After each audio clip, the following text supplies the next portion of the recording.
There's a lot of great teams in this league, and I think we mentioned that we're picked to win the league preseason, which really for me doesn't mean a ton, other than the fact that we had a good team last year and we got a lot of good players coming back. But in this league, you can lose to any team in this league. You don't show up, you'll get beat, and our team fully recognizes that and understands that. You have to stay in the moment and continue one game at a time. But we are excited about this upcoming season of what we have coming back on our team. Starting with our quarterback Taylor Lamb, who's a guy who's been there seems like forever now. Going to be a 4-year starter for us. But we have Jalen Moore coming back at running back. That's an outstanding running back as well. Excited about that. Shea Metters, you got Colby Gossett at right guard, Bo Nunn at right tackle. A lot of these guys have won a lot of football games. Then you look at the other side of the ball. We did lose some talent on defense, but we have a lot of guys coming back. Starting with Eric Boggs, an inside linebacker, who's had an outstanding career. He'll be a 4-year starter for us. A.J. Howard, who's here today, who's be a 4-year starter. Devin Stringers, 4-year starter. I mean, these guys have played a lot of football for us on the defensive side of the ball. Then Mike Stout is our starting nose. I think could be one of the better players in this league. He maybe won't have the stats because he's getting double teamed, triple teamed, but he'll be a force to be reckoned with up front. T. Sims is a defensive end who I think could really have an outstanding year as well. I just think with the nucleus we got coming back, we do have an opportunity to compete at a high level in this league, and we're excited about it. And we have a great slate of games. I think starting with Georgia, starting the season off. In between the hedges, that'll be fun. I'm excited about that game, and then we have Wake Forest coming to Boone, North Carolina, which I think is outstanding for us as a team. We used to play quite often back in the 90s, early 2000s, and then we haven't played them in a while. So, and now we've never had them in Boone, so this is going to be awesome to get them up on the mountain. So, but anyway, with that, open up to any questions. Coach, I wanted to talk to you about one of those kids, guys coming back, Josh Thomas. Where do you see him fitting on this team this year? I know he hadn't got a lot of playing time his first couple of years, but where do you see him fitting at this year? Yeah, I mean, right now Josh he'll be as a starter in the secondary at safety, and really played well for us last year. Really came on strong there toward the middle end of the season. Had a big bowl game for us against Toledo, and what an unbelievable human being. Love what he represents off the field. He's really worked hard to change his body. He's running a lot better, and going to be a really good football player this year for us, and I'm really awesome that he's back there in the back end starting for us now. Coach, you talked about the poll and so forth. Mm-hmm. With expectations. Y'all will probably be favored in every game this year after the Georgia game. Does that put more pressure on your team, and is there a concern that your guys know that if you don't almost run the table, that it almost might come off as a disappointment to a lot of people? I don't think so. I mean, that's talk. That's media talk and talk around anybody that knows anything about our program. But our guys have done an outstanding job of trying to stay in the moment. I think during August camp, we're focused on camp and focused on getting better as a football team. We really don't talk about any opponents that we have to play. And then the week leading up to Georgia, obviously every talk that we have will be on Georgia. And then that's it. And then the next week it'll be Savannah State. So we kind of just stay in the moment. We don't really talk about any of that kind of stuff. We hope at the end of the season that what we've done, that our work has been good enough to compete for that championship, and hopefully we have a championship. But we don't look at it in that terms of overall saying, hey, we're favored in most all our games. I mean, I don't really see it that way. Again, I mentioned earlier, I think any team that we're playing in our conference can beat us if we don't show up. So, you take it game by game. Obviously, it's cliche, but that's exactly what we've been doing. That's why we've been successful, I think, over the last several years. In kind of in the same vein, it's just the way things fell, but you don't play any of the other top 4 teams, at least voted on in the conference here. How do you feel about that and just not getting to play some of the top teams this year?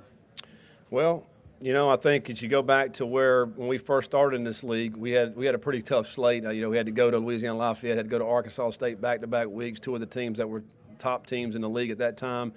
It's just the way it is. We don't set the schedule. All we can do is manage the schedule and play the teams that's on the schedule for us to play, and that's how we'll approach it. I can assure you of this: the order of operation they have in this league right now is not going to the way it's going to be at the end. So you don't know who's going to be number 2, 3, or 4. You don't know who's going to be number 1. You got to go out and play these football games. So we don't look at that. We don't worry about that. again, we're going to focus on the teams that we got to play that particular week, and hopefully we've done good enough at the end of that game in order to get the win. Y'all gave Tennessee all they wanted last year. Is there anything you can take away from that game and kind of put in place for week 1 against Georgia? Well, I think the fact that last year Tennessee was picked, preseason to win the East, had a really good football team, a lot of good players coming back. Georgia's a little bit in that same category with 11 starters back on defense. You got the quarterback back, maybe the 2 best running backs in the country on the same team there as a combo. So it'll be a big-time challenge for us to go down there and compete against Georgia. But we're looking forward to it. We have several guys from the state of Georgia on our team. I'm sure they're going to be excited about going down to Athens and playing. So. We are excited. Will we take anything away from that last game? No, other than the fact that we were able to be competitive, I think, and that's something that I think would give you a little bit of confidence to know that. But it's a different game, different team. They got a different team. We do too. So hopefully we'll have a great game plan and our guys will go execute. I think the main thing for us in that game is I want to enjoy the experience. I want our guys to enjoy the experience of playing an SEC team, in that environment. Let's go have fun. Let's go have fun and enjoy that, and hopefully it'll be good enough to be able to be competitive in that game. Back here. Okay. Brett Martell with AP. Media talk is one thing, but then this morning the commissioner of the conference is talking about the expectation as early as this year, having a team from this league play on New Year's Day and win, and presumably Appalachian State is one of the candidates that he views to do that. What do you make of that expectation, I guess, from an official source within the conference? Yeah. And, is he doing a disservice to your want to just focus on one game at a time? Well, no, I think he wants what we want. We'd love to be that team, and certainly at the end of the season, I hope we are. But that's not something that you focus on. You can't focus on that if you're in my position or if you're a player's position. You can't focus on that. You just have to focus in the moment, and then hopefully it's good enough, and then maybe you're able to do that. But it takes a special year for that to happen. You're going to have to win your non-conference games. We've got some tough scheduled non-conference games, and then you're going to have to run a table within the conference. Last year South Al beat Mississippi State, San Diego State, then struggled a little bit in the conference. So you got to put both of them together in order for that to happen. It's got to be a special year. It's like Western Michigan last year. It's got to have one of those special type seasons. So, I hope we are. I don't know. I just think we have a team that can compete in most all our games. We should be very competitive. Will we win them all? I don't know. That remains to be seen. So, but yeah, I'm like Carl. I'd love to have us be a team that can go compete and play in that type of bowl game. So that just remains to be seen. I think we're real close within this league. I think this league, the competitiveness is continuing to grow between all the teams from top to bottom.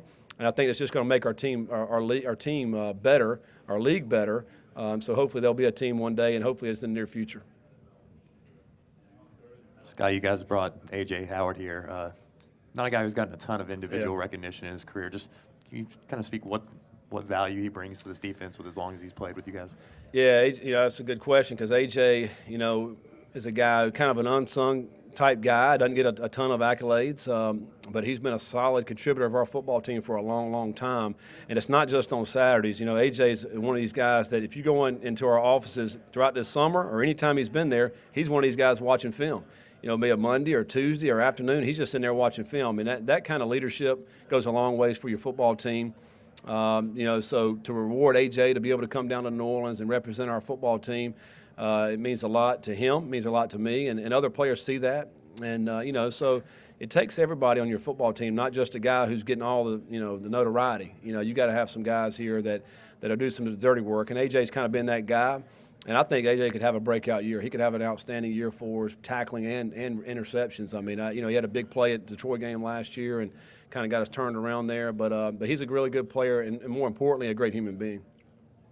Coach, obviously Miami coming down to Boone was a huge deal for the community. Now that that's over with and all of that kind of hype has died down, do you think that's going to help prepare for Wake Forest? Do you think there was any kind of the team was maybe too excited or there was just a little too much tension for that game? Well, I think first of all, it was a great thing for Appalachian State University last year, for Miami coming there. A couple of years earlier that you would never that Miami would come to Boone, and so that was huge. But yeah, to answer your question, I said yes, because that was an experience. We learned some things about that, bringing that big-time school to our program. Just logistics throughout the week, all the different things that went on. We learned a lot as a football team, and so yeah, we'll certainly take that with us this year when Wake Forest comes up. Wake, it's a little bit different scenario in the fact that they're so close, they're an hour and a half away. We know a lot more about their program. We've played them many times over the years, so that in that point it'll be a little bit different. But yeah, it'll be a huge game again. I mean, this will be a sellout crowd. It'll be a great atmosphere. Wake Forest is a really good football team coming in here, but yeah, we'll certainly take a lot of the things that we didn't do as well that day and apply them this year when Wake Forest comes to town. Is that it? Awesome. Thank you, guys.